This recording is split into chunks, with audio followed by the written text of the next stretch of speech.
मुळात सिंधू ह्या शब्दाचा आणि समर्पित जीवन जगण्याचा नक्कीच विशेष संबंध असावा.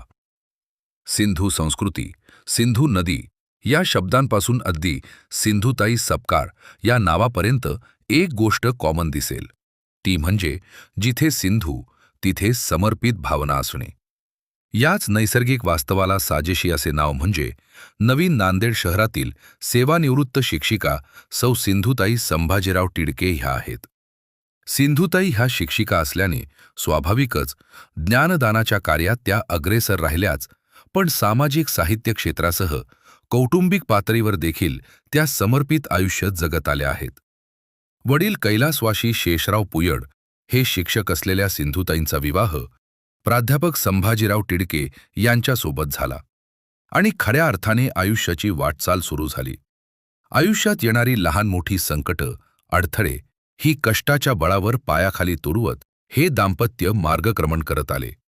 शिक्षती पेशामुळे उद्याचे नागरिक घडवण्याचे कार्य त्यांच्या हातून होत गेले, तर दुसरीकडे कौटुंबिक जबाबदाऱ्या पार पाडून सामाजिक व साहित्य क्षेत्रात देखील त्या वावरत राहिलेल्या आहेत. शालेय शिक्षण हे विविध उपक्रमातून विद्यार्थ्यांना दिले गेले तर नक्कीच ज्ञानार्जन अधिक सक्षमपणे होऊ शकते, हा त्यांचा आग्रह राहिलेला आहे. शाळेत त्या सांस्कृतिक विभाग प्रमुख म्हणून काम पाहत आले आहेत. या दरम्यान लेखक आपल्या भेटीला सारखी इतर उपक्रम राबवून त्यांनी विद्यार्थ्यांना शिक्षणाप्रती आवड निर्माण केली. साक्षरता अभियान, अंधश्रद्धा निर्मूलन, पर्यावरण दिंडी, बालविवाह प्रतिबंध आदी प्रशासकीय चळवळीत सहभागी होत अनेक महिला मेळाव्यातून त्या महिलांना मार्गदर्शन करत आल्या आहेत. श्री शारदा भवन शिक्षण संस्थेच्या डॉक्टर शंकरराव चव्हाण शारदा धनवर्धनी पतपेढीच्या संचालिका व पहिल्या महिला अध्यक्ष त्या राहिल्या आहेत. आकाशवाणीवरून त्यांची अनेक भाषणं प्रसारित झाली. त्यांची काही पुस्तकं देखील प्रकाशित झाली आहेत.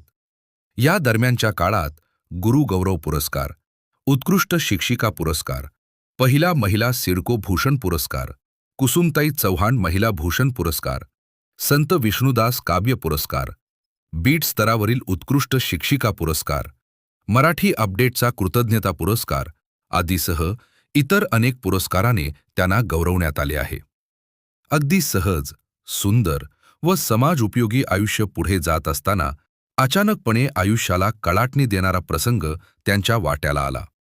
पती प्राध्यापक संभाजीराव तिडके सर यांना पार्किन्सन या नावाचा आजार झाल्याचे निष्पन्न झाले. यावेळी सिंधुताई मनातून घाबरल्या, पण अजिबात डगमगल्या नाहीत. पूर्वीच्या तुलनेत आता मात्र कौटुंबिक जबाबदारी अधिकच वाढली होती. तब्बल 12 वर्ष सरांना हिंमत देत औषधोपचार करत राहिल्या. शेवटी मुंबई येथे सरांच्या डोक्यावर सर्जरी शस्त्रक्रिया करत चीप बसवण्याचा धाडसी निर्णय सिंधुताईंनी घेतला. आज घरीला सिंधुताईंनी सरांना या आजारातून सहसलामत बाहेर काढले आहे. सिंधू या शब्दाला समानार्थी शब्द असलेल्या समर्पित या भावनेने सिंधुताई तिडके ह्या आयुष्य जगत आल्या आहेत.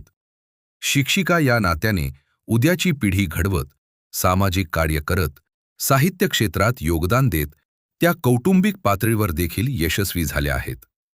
आज त्यांच्या चेहऱ्यावर कर्तव्यपूर्तीचे समाधान स्पष्टपणे दिसून येते. त्यांना निरोगी व सुखदायक आयुष्य लाभो, ह्या मराठी अपडेट परिवाराकडून मनपूर्वक शुभेच्छा.